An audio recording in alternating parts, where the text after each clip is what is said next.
Hello! How you doing? I hope you're good. If you're not feeling good, make yourself.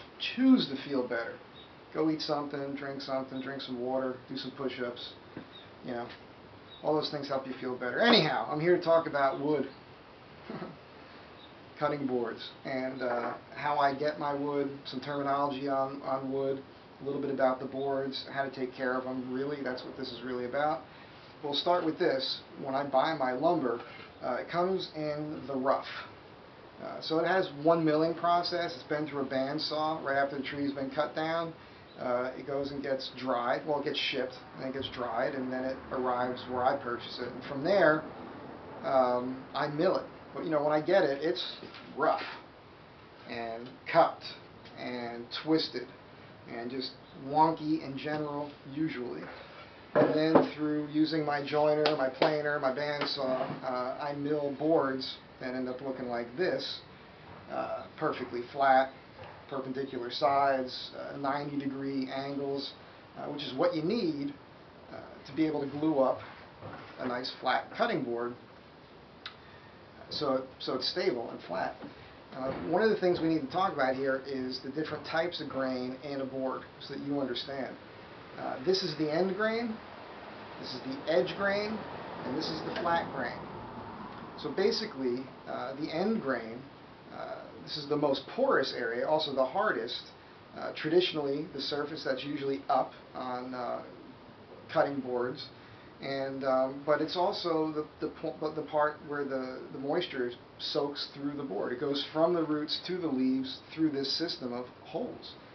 And it happens to be one of the hardest surfaces, and some people use the term self-healing as well, because when you cut into it, those pores kind of open for that little edge of the blade, but then close again, and all that's great.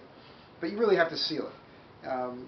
We know now that wood is better for a cutting board than plastic is, because bacteria live on plastic longer, and so there's not as much of a fear as you would think, but it is the most porous. So if it's not sealed on a regular basis, you can have something trapped in there a little bit longer than, say, the edge grain, which is what I like to use. Now when you look at the end grain, you'll see that there's lines going across here.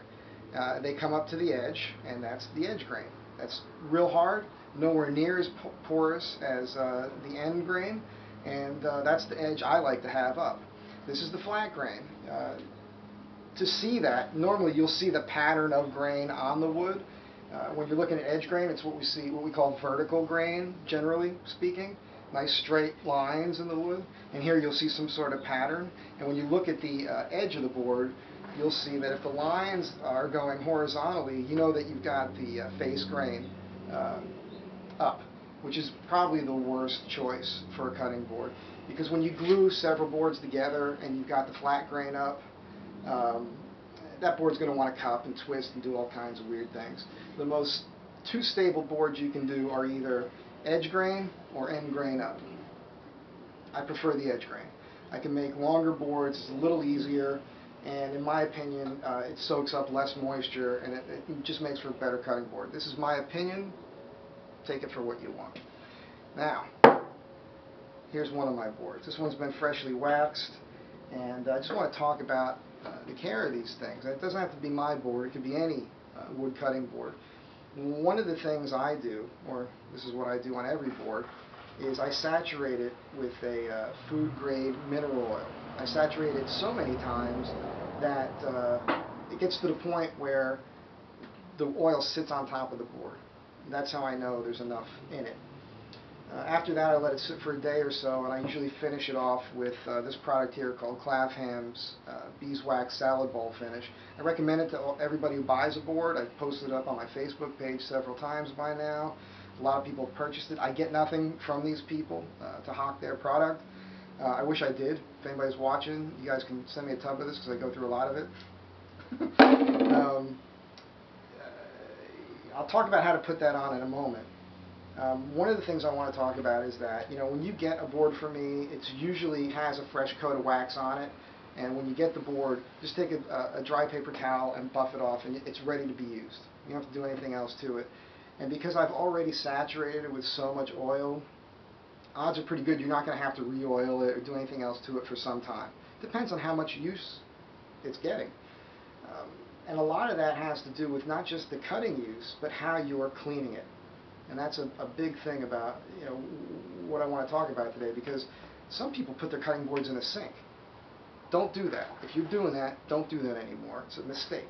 The board doesn't need that much water on it. It's not good for it. It just doesn't make any sense. Stop. If you're just cutting fruits and vegetables on it, you know, wipe it off with a damp paper towel and then a dry one afterwards. That's pretty much all you need to do. If you're cutting raw meat, you know, meat that hasn't been cooked yet, chicken especially, okay.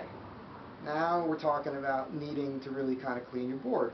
And all you really need to do is a little warm soapy water. I like those those clear plastic handle things that have a sponge attached to them. You put the dish soap in it and just, you know, run under some warm water first and then make the circles all around the board. Wipe it off with a damp paper towel and then a dry paper towel and just let it sit. You're good to go.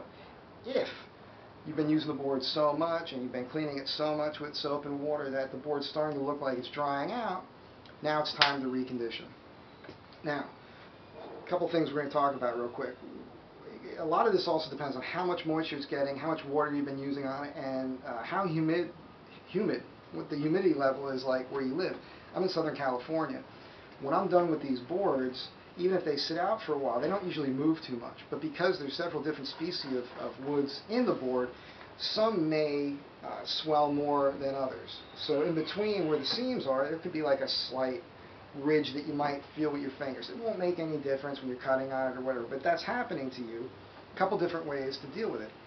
This is a wood scraper, and they make these with a wood piece of wood on the top, and they're called I think they're called dough cutters or dough scrapers or kitchen scrapers. I posted a link on my Facebook page earlier today. I don't believe they have a burr put on them, but you can do that. Basically, you can just take this across the wood. It'll smooth it right out. If you've been using one of these boards for a year or more and there's a lot of cut lines on it, no problem. Take one of these, you can smooth the board right out again, recondition it. Another thing you can do is if you, I just pulled a Marco Rubio move there. I don't think I looked as nerdy though.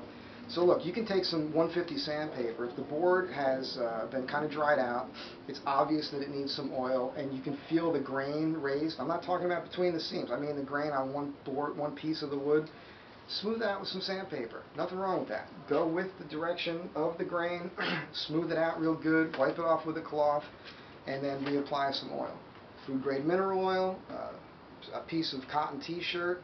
Just pour a couple tablespoons right in the center of the board, and just move that in. Just work it all over. Make sure you get all the edges, the bottom, the handle, everything.